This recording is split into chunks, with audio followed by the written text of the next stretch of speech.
Headlines आपने जानी। Bulletin का बाकायदा आगाज करेंगे और सबसे पहले आपको बताएं, फैसलाबाद में गंदम सीजन के फौरी बाद आटे की कीमतों में इजाफा हो गया। आटे और मैदे के रेट्स बढ़ने से नान बाई एसोसिएशन ने भी नान और रोटी की कीमतें बढ़ने का इंदिया दे दिया है। फैसलाबाद में गंदम सीजन के फौरी बाद आटे की कीमतों में इजाफा हो गया। आटे और मैदे की रेट्स बढ़ने से नान बाई एसोसिएशन ने भी नान और रोटी की कीमतें बढ़ाने का इंदिया दे दिया।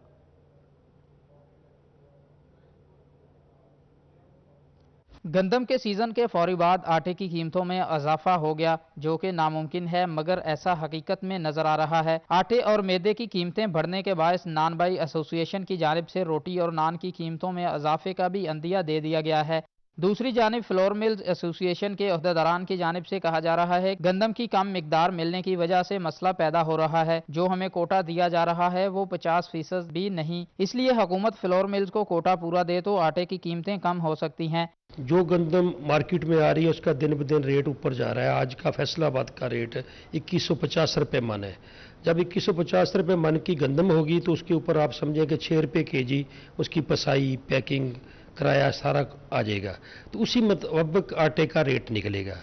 जो गवर्नमेंट हमें कोटा दे रही है फ्लोर मिल्स को, वो फैसलाबाद की आबादी के लिए समझे कि 50% काफ़ी है, उसको डबल होना चाहिए। गंदम के सीजन के फौरी बाद आटा महंगा हो रहा है। नान बाई एसोसिएशन की जानिब से नान की कीमत 15 रुपए से बढ़ाकर 20 रुपए करने का अंदिया दे दिया गया है। कैमरामैन मोहम्मद वकास के साथ फजील अहमद, फैसलाबाद। आटे की कीमतों में इजाफे, आटा और मैदे की कीमत बढ़ने से नान बाई एसोसिएशन ने रोटी और नान की कीमतें बढ़ाने का कह दिया। कहते हैं कि आटा और मैदा महंगा मिलने की वजह से हम पुरानी कीमतों पर रोटी और नान नहीं दे सकते। आपको अपडेट कर हैं, आटे की कीमतों में इजाफा हो चुका है। आटे और मैदे की कीमत बढ़ने से नान बाई एसोसिएशन ने रोटी और नान की कीमतें बढ़ने का इंदिया दे दिया है। कहते हैं कि आटा और मैदा महंगा मिलने की वजह से हम पुरानी कीमतों पर रोटी और नान नहीं दे सकते। इसी पर फजील अहमद से बात करेंगे। फजील, कभी आटा नहीं मिलता, अगर आटा अब मिलता है तो उसकी कीमत में इजाफा कर दिया गया, ये कब मसला हल होगा?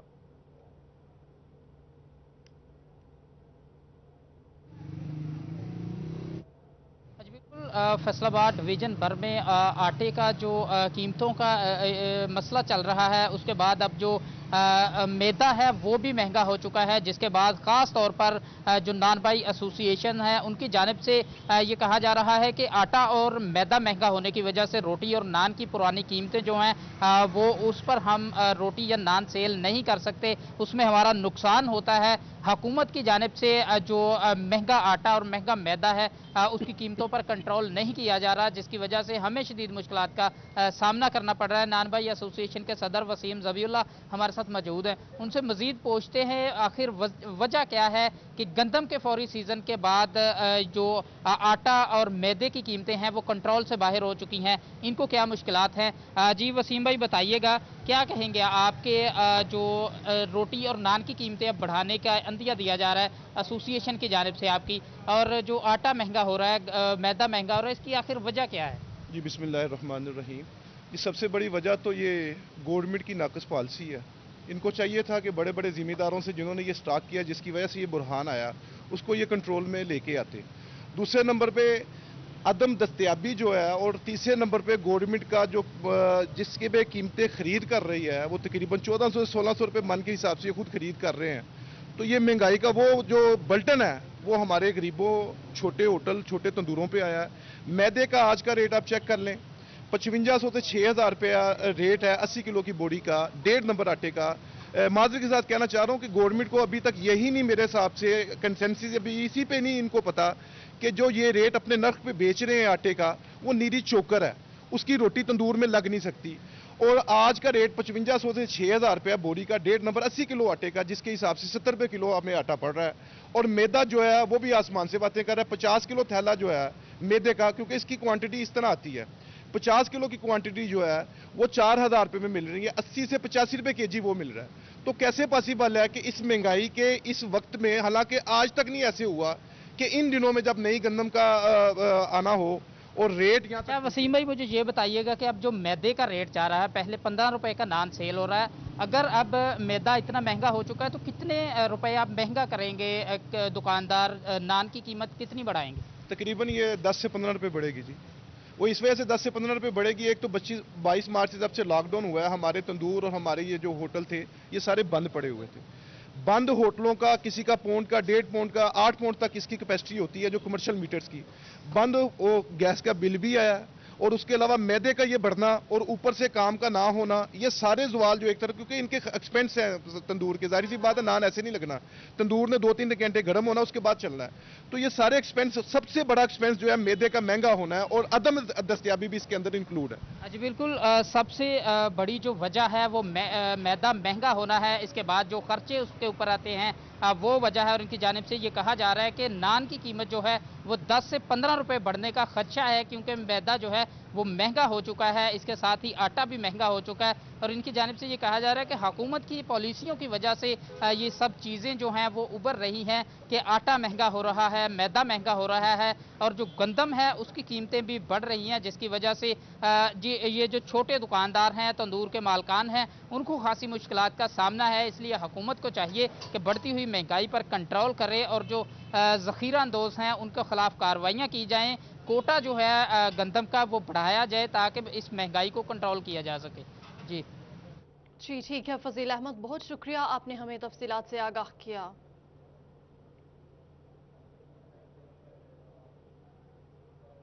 खबर देंगे आपको जोबा टेक्सिंग से, जहां महंगाई का जिन बेकाबू हो गया। मैदा की कीमत भी फी मन 700 रुपए बढ़ा दी गई, जिससे जानिब से 12 रुपए से बढ़कर 15 रुपए का कर दिया गया। इसी पर बात करेंगे, शाहिद महमूद हमारे साथ मौजूद है। जी शाहिद, इस हवाले से अपडेट कीजिए।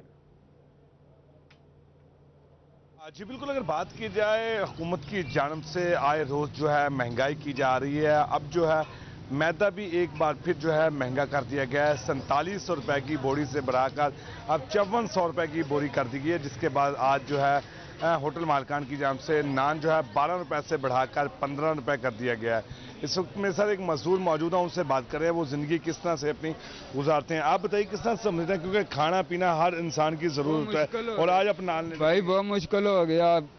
किस टाइम दिहाड़ी लगती है, किस टाइम नहीं लगती हैगी। मजबूरी तो फिर ਹੁਣ ਲੈਣੇ ਤੇ ਪੈਂਦੀ ਆ, ਬੱਚੇ ਤਾਂ ਪਾਲਣੇ, ਆਪਣਾ ਪੇਟ ਵੀ ਪਾਲਣਾ, ਸਭ ਕੁਝ ਕਰਨਾ ਪੈਣਾ ਵਾ ਜੀ। ਠੀਕ ਹੈ ਜੀ। ਕਿਸੇ ਟਾਈਮ ਬੰਦਾ ਮੁਸ਼ਕਲ ਵੀ ਹੁੰਦਾ, ਕਿਸੇ ਟਾਈਮ ਨਹੀਂ ਵੀ ਲੱਗਦੀ, ਕਿਸੇ ਟਾइम लग जाती है बंदा अपना। अच्छा, आज आप बताएं, आपको नान दिया गया, पहले आप कितने का लेते थे, आज कितने का दिया आपको?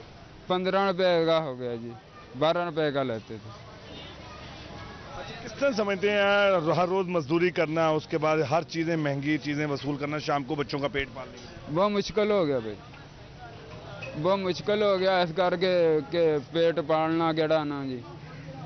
इस करके के भी किसी टाइम दिहाड़ी लगती है, 2-4 दिहाड़ी लग जाए तो फिर तो चलो आसानी है, ना लगे तो फिर मुश्किल हो जाती है इंसान को। जी बिल्कुल, जिस तरह बात सुनी, ये एक मजदूर है, मजदूर का सोच सकते हैं कि किस तरह से वो बेचारा रो रहा है, पीस रहा है, और उसका कहना है कि अगर दिहाड़ी लगेगी तो बच्चों शायद का आपने अपडेट किया, आपका शुक्रिया। चिन्योट का रुख करेंगे, चिन्योट से हमारे साथ बाबर मुनीर मौजूद हैं। बाबर, आप बताएं चिन्योट में सूरत हाल क्या है?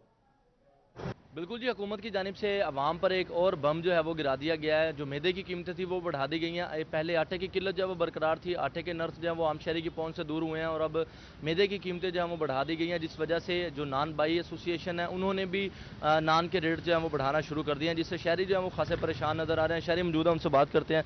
मोहतरम, कितने दिनों में कितने रेट जो है वो बढ़ा है? ये एक हफ्ते में जो है ना 3-4 दफ़ा रेट बढ़ा दिए हैं।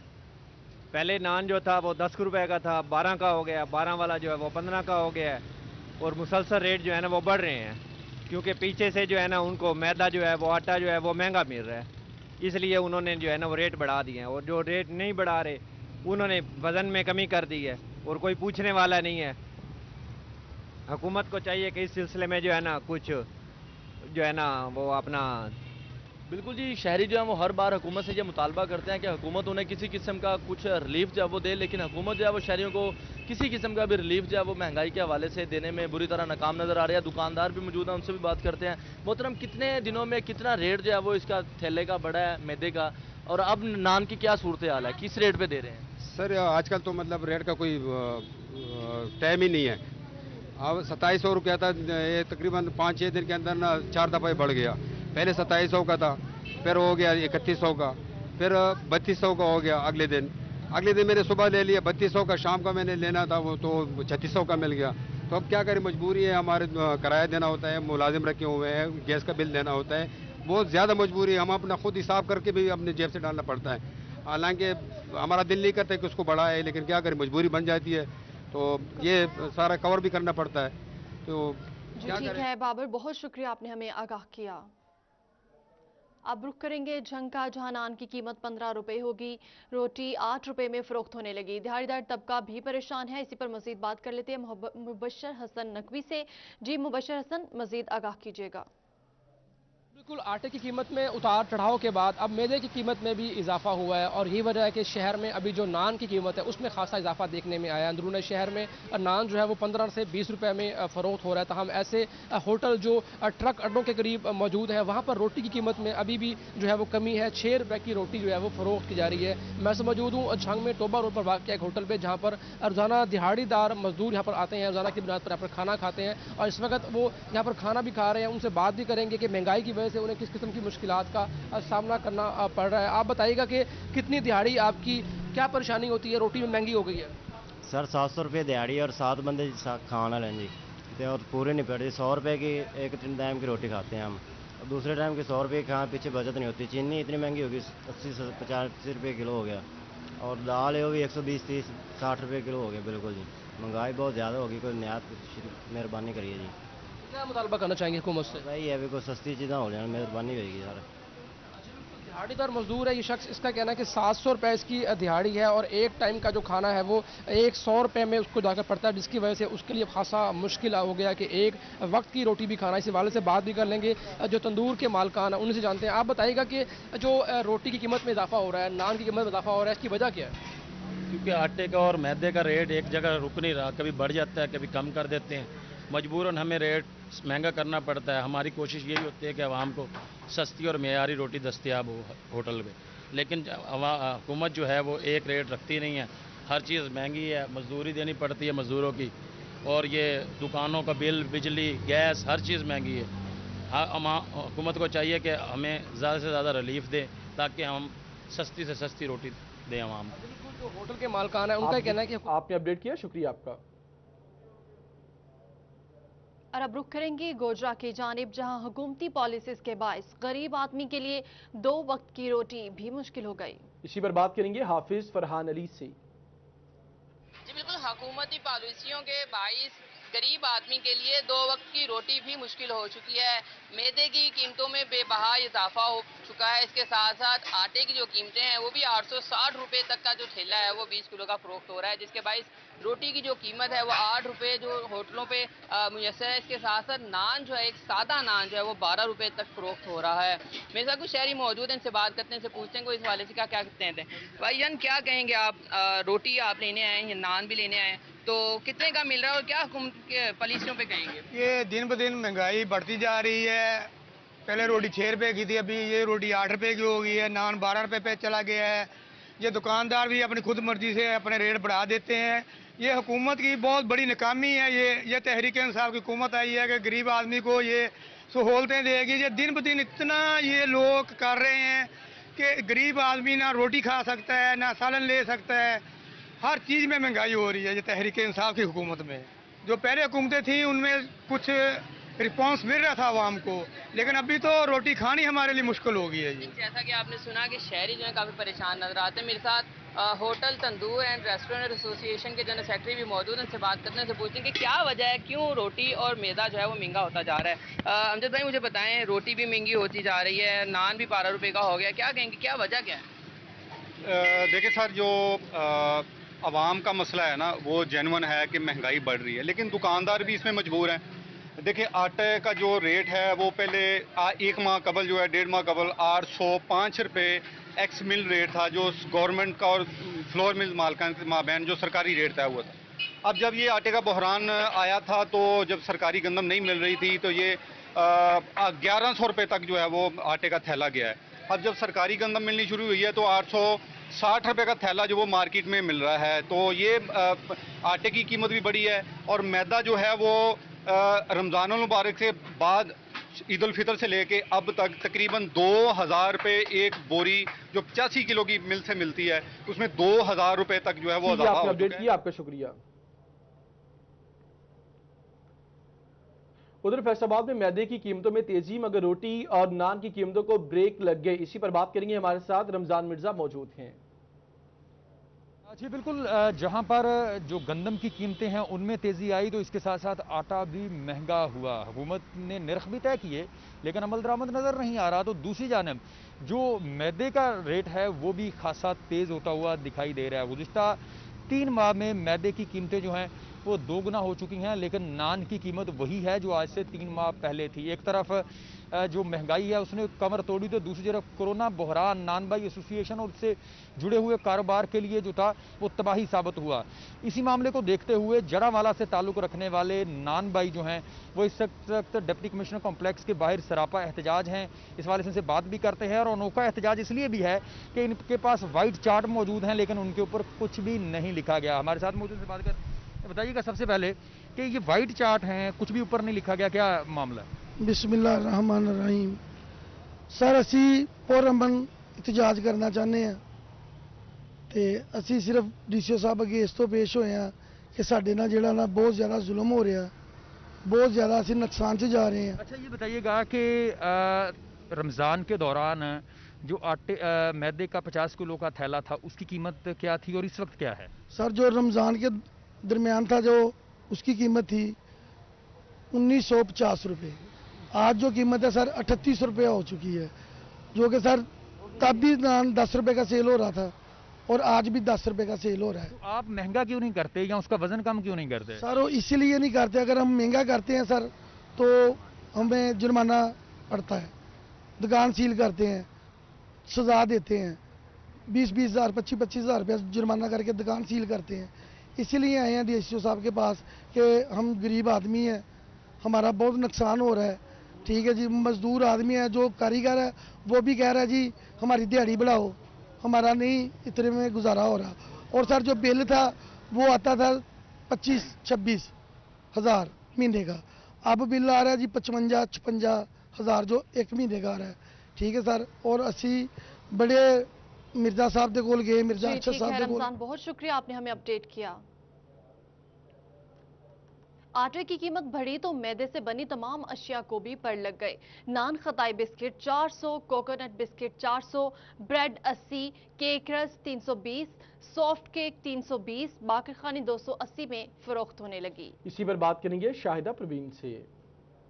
बिल्कुल, एक तरफ तो आटे की कीमतों को जो है वो पर लग गए हैं तो दूसरी तरफ मैदे की कीमतें जो है वो भी आसमान से बातें करने लगी हैं। मैदे की कीमत बढ़ने के साथ ही जितनी भी मैदे के साथ बनने वाली आइटम्स हैं उनकी जो है वो भी कीमतें आसमान से बातें कर रही हैं। उनकी कीमतों को पर लगने से शहरी जो है वो तो परेशान हैं ही, जो दुकानदार हैं, बेकरी हजरात के जो मालिक हैं वो भी परेशान हैं क्योंकि उनकी जो है वो सेल अच्छी नहीं हो रही। तो हमारे साथ दुकानदार मौजूद है, उनसे जानते क्या कहेंगे। सर बताइएगा, पहले जो बिस्किट है जो बेकरी मैदे से बनने वाली जितनी भी आइटम्स हैं वो किस रेट में मिलती थी और अब कितना इजाफा हुआ है?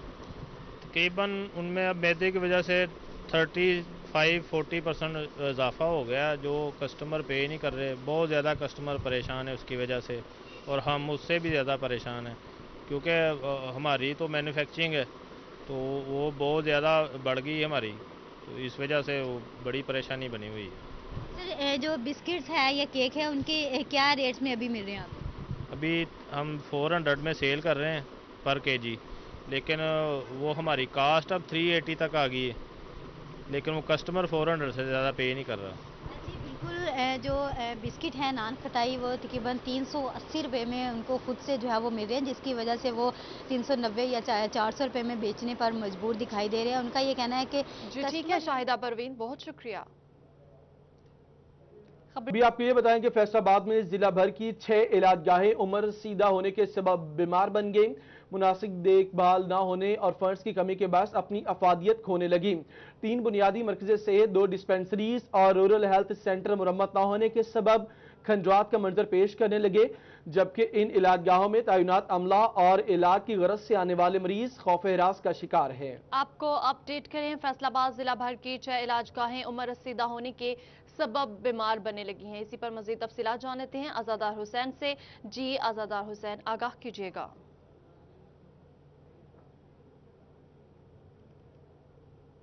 हैं वो इस वक्त मुकम्मल तौर पे खस्ता हाल हो चुकी हैं, जिन्हें की इमारतों को जो है वो ख़तरनाक इंतजामी की जानिब से करार दे दिया गया है। और इनमें तहसील समुंदरी में वाक़या 170 जींबे बुनियादी मरकज़ सेहत शामिल है। इसके अलावा 126 पहाड़ंग रेबे और इसके साथ साथ 146 बुनियादी मरकज़ सेहत रूरल हेल्थ सेंटर डिस्कोट शामिल है। और इसके अलावा 238 डिस्पेंसरी और 352 डिस्पेंसरी शामिल है।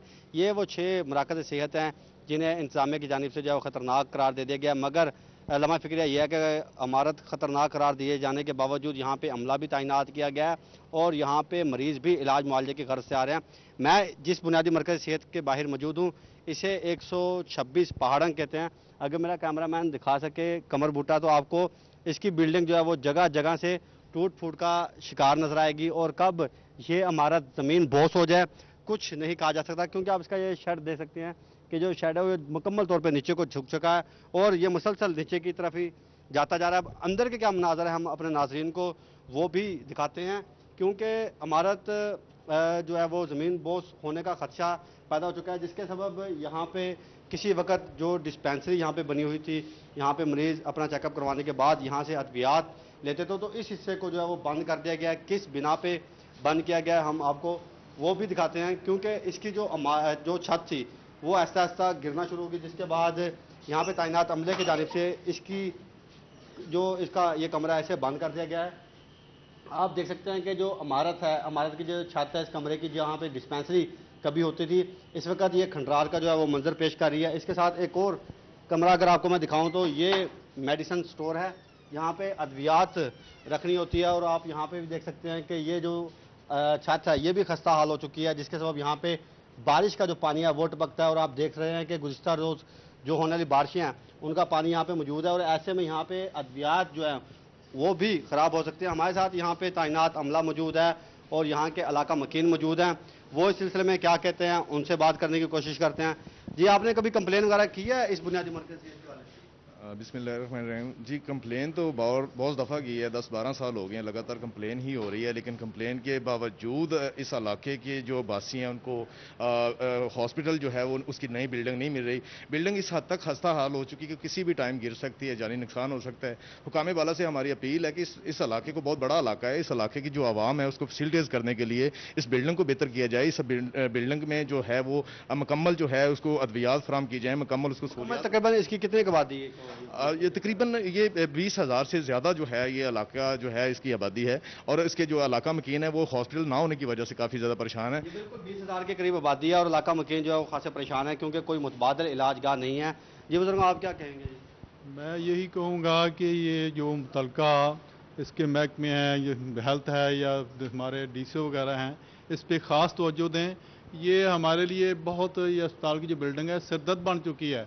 काफ़ी दफ़ा यहाँ लोग ज़ख्मी भी हुए हैं, इसकी 2-3 दफ़ा रिपेयर भी किया है, लेकिन इसके बावजूद ये बिल्डिंग अब इस पोजीशन पे पहुँच चुकी है कि ये बिल्कुल रिस्क है स्टाफ के लिए भी।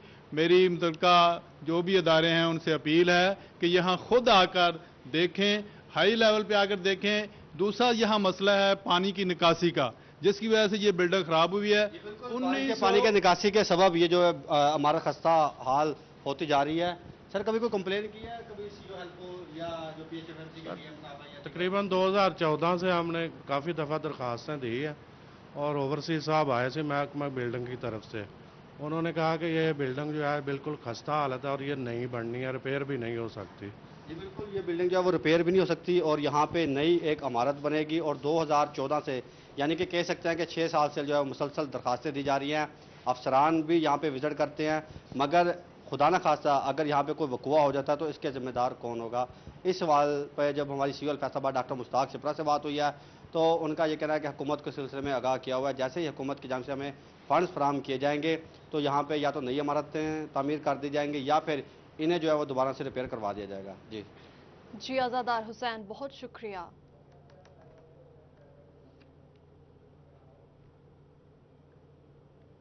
और यहाँ आपको अपडेट करेंगे, जंग में पंजाब यूनिवर्सिटी की जानिब से ऐलान करदा ऑनलाइन इम्तिहानात के लिए रोल नंबर स्लिप हासिल करने तलबा और तालिबात की बड़ी तादाद कॉलेजेस में पहुँच गए। इसी पर बात करेंगे अवैस खान से।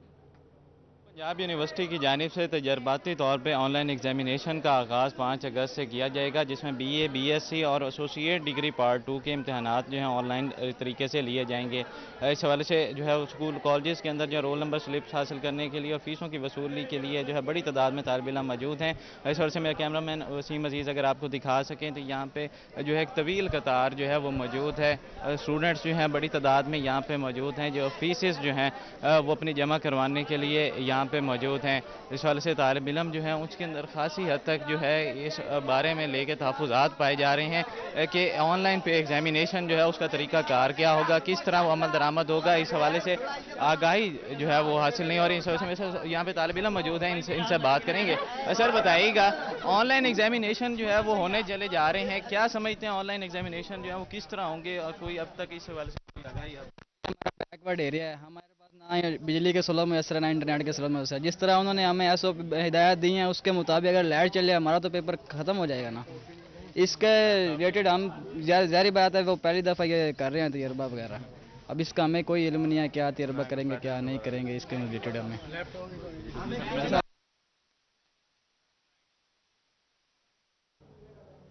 जी ठीक है अवैस खान, बहुत शुक्रिया।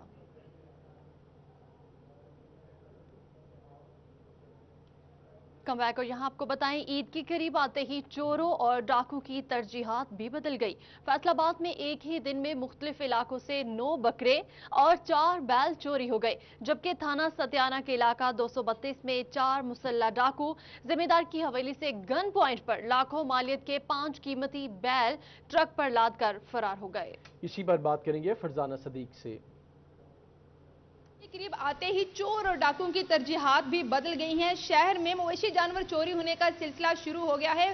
फैसलाबाद के मुख्तलिफ इलाकों से एक ही दिन में 9 बकरे और भैंसें चुरा ली गई, जबकि दूसरी जानब थाना सत्याना के इलाका चक नंबर 232 में 4 मुसल्ला डाकू जमींदार की 5 कीमती बैल ट्रक पर लादकर फरार हो गए। जबकि पुलिस की जारी करदा रिपोर्ट के मुताबिक गुज़श्ता 1.5 माह में अब तक चोरी होने वाले जानवरों की तादाद 398 है। ताहम इस पर CPO फैसलाबाद का कहना है कि कुछ जानवर बरामद भी करवा लिए गए हैं, जबकि बाकियों की बरामदगी का सिलसिला भी जारी है, तहकीकात भी जारी हैं, चोर और डाकुओं तक पहुंचने की कोशिशें भी की जा रही हैं। दूसरी जानब शहरी भी तहफ़्फ़ुज़ात का शिकार हैं, खौफ में मुब्तला हैं, क्योंकि कुर्बानी के जानवर उन्होंने घरों के बाहर बांधने होते हैं और उनको इसी चीज का झटका लगा रहता है कि कहीं चोर उनके घर के बाहर बंधा कुर्बानी का बकरा। आपने अपडेट किया, आपका शुक्रिया।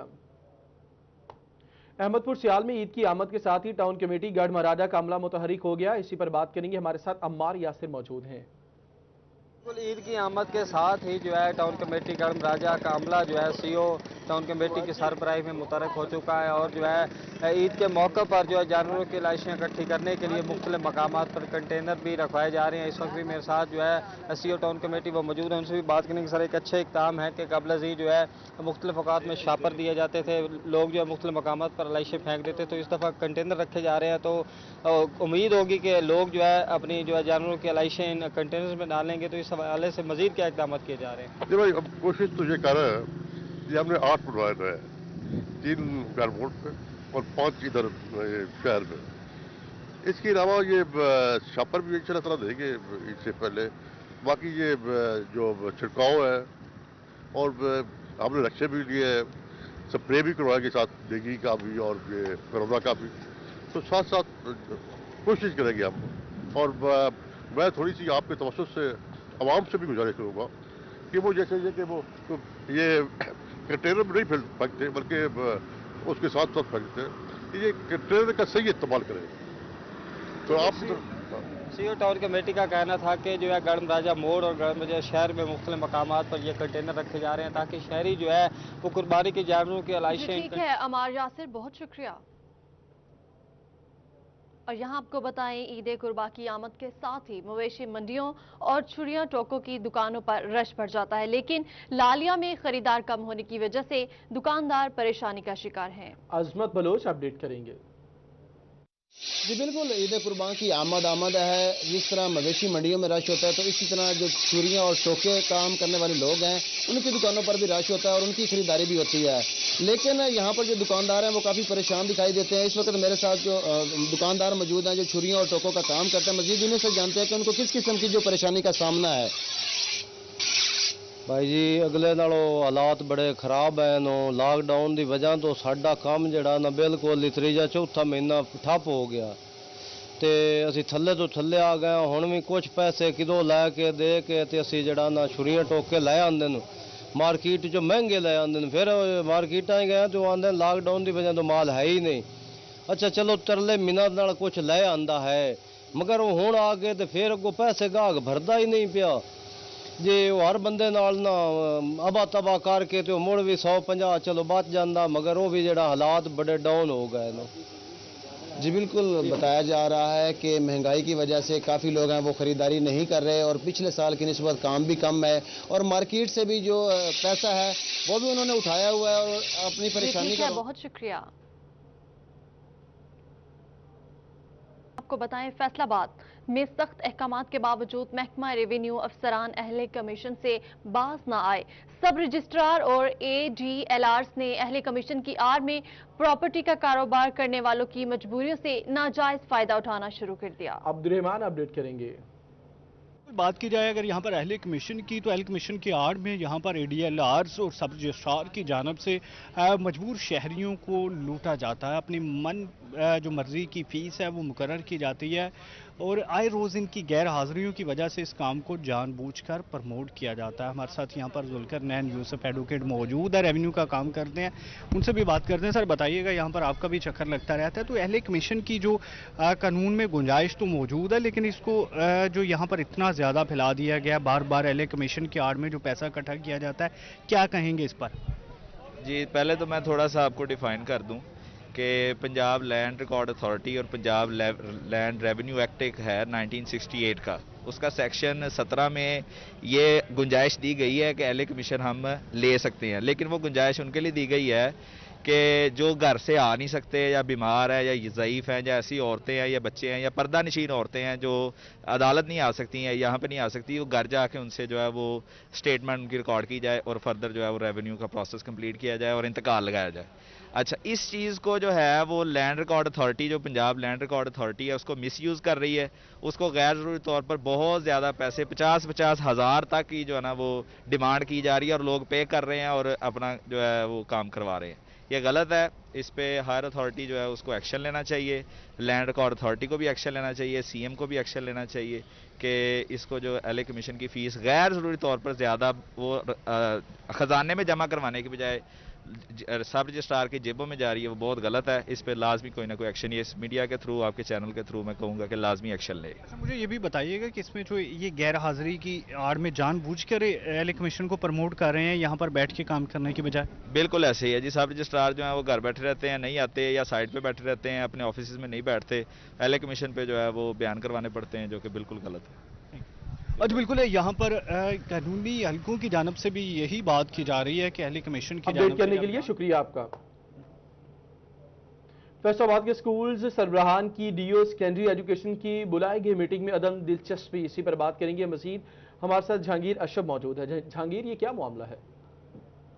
फैसलाबाद के हाई और हायर सेकेंडरी स्कूल सरबराहान ने अपने हुकाम की जो अहकामात हैं, उनकी हदायत हैं, उनको मानने से इनकार करना शुरू कर दिया है और इस हवाले से जो मालूमात मांगी जाती हैं उसमें ना सिर्फ उनको डिले किया जाता है बल्कि किसी मीटिंग में बुलाने पर भी अक्सर जो स्कूल सरबराहान है वो वहाँ पर मीटिंग में आना मुनासिब नहीं समझते। इस हवाले से हाल ही में मीटिंग कॉल की गई DO सेकेंडरी इफ्तिखार खान की तरफ से, जिसमें डाटा मांगा गया कि कितने असाजा पार्ट टाइम के तौर पर पढ़ा रहे हैं सरकारी स्कूल्स में और उनकी तनख्वाहों का क्या स्टेटस है। लेकिन इस मीटिंग में तमाम जो जिला भर के हाई और हायर सेकेंडरी स्कूल सरबराहान है उनको बुलाया गया था, लेकिन बहुत बड़ी तादाद में स्कूल सरबराहान ने इस मीटिंग में आना मुनासिब नहीं समझा और गैर हाजिर रहे। मजमूई तौर पर तादाद की अगर बात की जाए तो फैसलाबाद के 79 स्कूल सरबराहान ऐसे हैं जो कि DO सेकेंडरी की कॉल पर उनकी मीटिंग में नहीं आए, जिस पर बरहमी का इजहार किया गया ज़िले हुकाम की तरफ से और DO सेकेंडरी इफ्तिखार खान ने उन 79 असाजा को नोटिस भिजवा दिए हैं और दोबारा उनको ज़ाती तौर पर हाजिर होने की तनबीह की है। इस हवाले से उस लेटर में यह भी कहा गया है कि अगर दोबारा वो इन पर्सन हाजिर ना हुए डीओ सेकेंडरी ऑफिस में और इसके अलावा जो भी मीटिंग इन फ्यूचर बुलाई जाएगी उसमें अगर वो गैर हाजिर पाए गए तो उनके खिलाफ पीडा की इंक्वायरी जो है वो इनिशिएट की जाएगी। इस हवाले से फैसलाबाद के जो 79 स्कूल सरबराहान हैं उन पर डीओ सेकेंडरी ऑफिस की तरफ से जो बरहमी का इजहार करते हुए लेटर जारी किया गया है। उसमें यह कहा गया है कि वो फौरी तौर पर ठीक है, बहुत शुक्रिया आपने हमें अपडेट किया। तांदलावाला में deputy district education office male में प्लान फॉर पाकिस्तान के तहत शजरकारी की गई है। कुलरेज इकबाल अपडेट करेंगे। बिल्कुल, प्लांट फॉर पाकिस्तान मुहिम के तहत तांदलेवाला के सरकारी इदारों में पौधे लगाने का सिलसिला जारी है। इसी हवाले से आज जो है तांदलेवाला के deputy district education officer male के जो ऑफिस में पौधा लगाया गया है। इसी हवाले से मेरे साथ डिप्टी डिस्ट्रिक्ट एजुकेशन ऑफिसर मजहर हुसैन शाह मौजूद है, उनसे बात करते हैं। ये बताइएगा कि प्लांट फॉर पाकिस्तान के हवाले से आज हाते में पौधा लगाया गया, क्या कहेंगे इस हवाले से? बिस्मिल्लाह रहमान रहीम। प्लांट फॉर पाकिस्तान के हवाले से मैं ये कहना चाहूँगा कि ये एक बहुत अच्छा कदम है और इस हवाले से हमने अपनी पूरी तहसील में प्लांटेशन का सिलसिला शुरू कर दिया है। आज मैंने इसका पौधा लगा के इफ्तिताह कर दिया है और सारे स्कूलों में भी और तमाम एयू साहबान भी और तमाम टीचर साहबान भी लाजमन एक एक पौधा लगाएंगे और हम अपने स्कूलों को भी ग्रीन करेंगे, अपने दफातर को भी ग्रीन करेंगे और ग्रीन पाकिस्तान के हवाले से हम जो है ना ये अपना फ्रीज़ा सर अंजाम देते रहेंगे और ये पौधा इंशाल्लाह जो है ना बड़ा होकर हमारे पाकिस्तान के लिए भी, हमारे दफ्तर के लिए भी एक जो ना ठंडी छाँव का देगा और इसके हवाले से ये जो ना हमारे लिए एक बहुत अच्छा कदम है, मैं यही कहना चाहूँगा। जी बिल्कुल, जो है वो प्लांट फॉर पाकिस्तान मुहिम के तहत जो है वो आज पौधा लगाया गया और इनका ये कहना है कि तमाम एओज़ को जो है वो अपने अपने जो स्कूल्स हैं उनमें पौधे लगाने का जो है वो कहा गया है ताकि जो क्लीन एंड ग्रीन जो पाकिस्तान मुहिम है और उसको जो है वो परवान चढ़ाया जा सके। ठीक है, आपने अपडेट किया, शुक्रिया आपका। आगे बढ़ेंगे। अभी आपको ये बताएंगे फैसलाबाद में मवेशी मंडियों में मौजूद जानवर तो आपने देख लिए, मगर अब आपको दिखा रहे हैं दही इलाके में मौजूद लाल बादशाह, जिसका कद और लंबाई उसे मुनफरिद बनाती है। लाल बादशाह के मालिकान कहते हैं उसे खालिस देसी घी और मुरब्बे खिलाकर पाला है। साहिवाल नस्ल का ये बैल देखने से ताल्लुक रखता है। इसी पर बात करेंगे जुल्करनैन ताहिर से।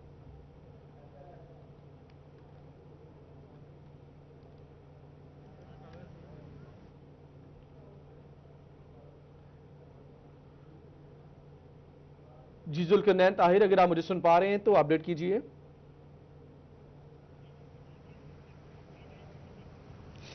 जी बिल्कुल, आपको मिलवा रहे हैं लाल बादशाह से और लाल बादशाह जो हैं वह इस वक्त फ्रेम में देखे भी जा सकते हैं। इनको दो लोगों ने इस वक्त जो है वो पकड़ रखा है। डील डॉल इनकी जो है वो मुतासिर कुन है और इतनी लंबाई वाला बैल जो है वो बहुत कम देखने को मिलता है। ख़ास तौर पर ये देसी साहिवाल नस्ल का बैल है और कई मन इसका वजन है और इसके सर पर जो दो सींग हैं वो इसे दूसरों से मुनफरद बनाते हैं और वाकई तौर पर किसी बादशाह के ताज की मानिंद इसके दो सींग जो हैं वो इसकी दहशत में मजीद इजाफा करते हैं। इसकी खूबसूरती और इसकी जो दहशत है वो काबिल दीद है और लाल बादशाह के मालिक भी मेरे साथ इस वक्त मौजूद है, लेकिन मैं चाहूँगा कि इससे बचते हुए कहीं इन बादशाह गुस्सा ना आ जाए तो इनके मालिक से बात करना चाहूँगा, क्योंकि मैंने देखा है कि जब कोई इनके पास जाता है तो इनको नागवार गुजरता है और ये बड़े गुस्से से फुनकारते हैं। मुझे ये बताइएगा कि किस तरह से इसको पाला है, क्या खिलाते पिलाते रहे हैं इसे?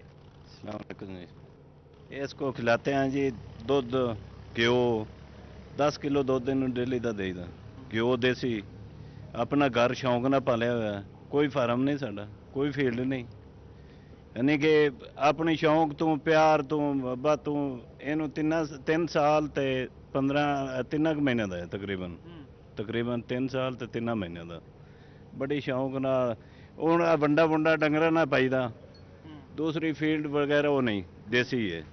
10 किलो दुध पाइया घ्यो देसी बिला नगा।